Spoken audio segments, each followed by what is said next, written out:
Over PlanetSide 2's lifespan, platoon leadership has been the least practiced and least explored topic. There are some very effective and inspirational platoon leaders around, but not nearly enough. In these videos, I will be breaking down each aspect of what you need to do to be an effective leader in PlanetSide 2. Hammerish belongs to the sovereignty. Well done. This first video will go through the basics. This includes sustaining cohesion, communicating effectively, and understanding the best ways to transport large amounts of players. As long as you can make sure everyone is at the same base and concentrating on the same objective, you are being far more impactful than you could ever be on your own. It's hard to lead a platoon when you have no one to lead. If you are part of an outfit, you can advertise there and ask people to join you. If your outfit has a Discord server, you can do the same thing there. If you are not part of an outfit, then the much more popular method of forming a platoon is to mass invite people near you into your platoon. Press escape, then click on the squad tab. From there you can create your own squad, which will grow into a platoon once enough people have joined. Once you have clicked on it, and made sure recruitment is enabled, you can right-click any ally on the map and invite them to your platoon. You can also look at any ally, press and hold Q to bring up a menu, and then click Invite to Squad. Personally, I like to give friendly greetings to my platoon every few minutes while it is filling up, to let people know I'll be using my microphone, which is the first thing you will need to have the best chance of keeping everyone concentrated on the same objective. Commanding through the keyboard is too slow, and it forces each person you are commanding to read the chat box in the middle of a battle. You will also have to periodically kick people who don't follow orders. There is no point in having your platoon slots being wasted by people 2 miles away when those slots could be taken up by people who are actually willing to work with the platoon. As a platoon leader, your job is to keep cohesion at a maximum, which means you must maintain communication and constantly guide your platoon towards the action. This also means keeping your platoon entertained. If you find yourself in a boring stalemate or being farmed by your enemies, then finding a new fight to head to is your priority. The main difference between an organized platoon and a mindless Zerg is knowing when you are being the most impactful. The best platoon leaders can organize base captures and rescues within minutes by making sure everyone knows what they are doing. Giving direct and simple orders makes life easier for everyone, and having a plan before you give orders is equally vital. Waypoints are the best way to let people know where they should go. You can be as creative as you want with where you place them.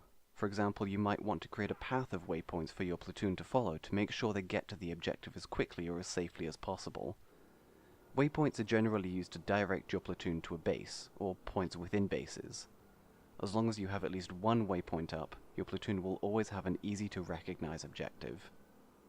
Galaxies are by far the most effective way to drop many people onto a specific point at the same time, and they are used very frequently amongst skilled leaders.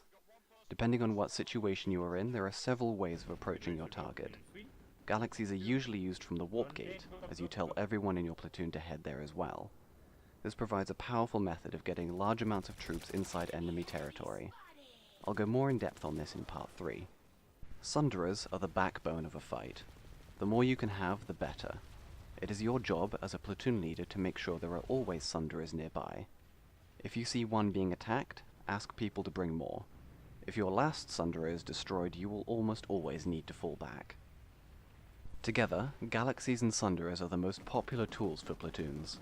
Sunderers are generally used for longer fights where you are expecting resistance in one area, whereas Galaxies are used to keep your platoon mobile. Valkyries are basically mini Galaxies with more firepower. However, they aren't used as often as Galaxies as they are much easier to destroy, but they can perform the same maneuvers as Galaxies. Their main advantage is their superior firepower.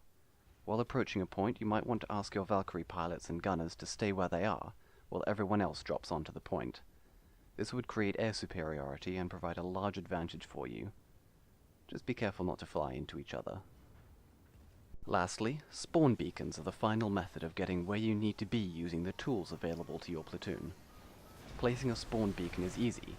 Placing a spawn beacon in the perfect spot is hard.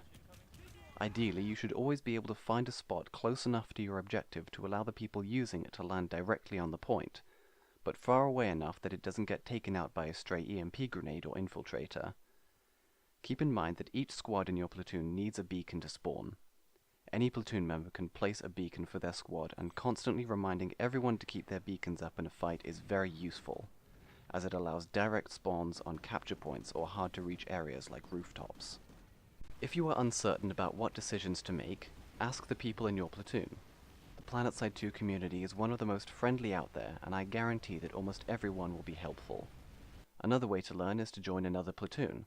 If that platoon has a commander using their microphone, you can learn a lot by simply listening to their orders and understanding the logic behind them. Part 2 will go over methods to capture and hold control points and organize flanks. Thank you for watching.